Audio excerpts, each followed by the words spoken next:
तुम देह एचआई भूताणु नथिबो से कथा किए कहबो घरे मिलसे कोले एचआई भूताणु ए परिवार को ए सरोवर आक्रांत करता जीवन तमे ना तू बाबू समझला कह अरे बाबा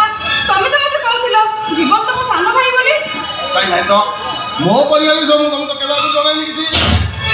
भाई कहो कि न कहो तमे मो ना ताकू एचआई भूली न सेते भाई तुमको धन्यवाद अरे जीवन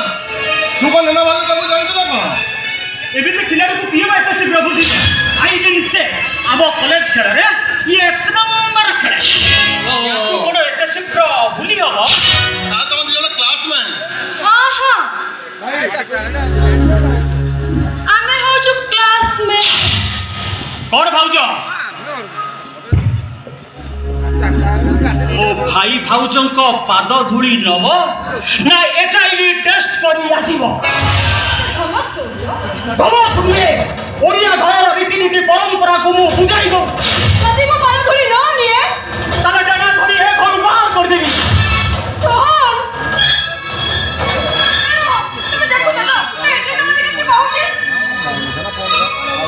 ए जीवन मु देखो तू कहिया सुना लगी रहू तो पार्टी के लगाम दे हां काय बड़ लोकिया घर रो जुई मु जे बुझी गली गोटे बड़ लोकिया सुंदरी स्त्रिया मो भाई ना केमिति मेंढा हो जाई से मो भाई भाउजो को संक्रामण रोगी कहिला तो भल लागिला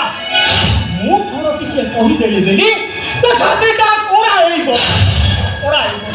ए जीवन अरे बिते घरे पाटी तो न करले काली हम घर कथा साई पड़िसा गां दांड लोक ए कथा कोन तोते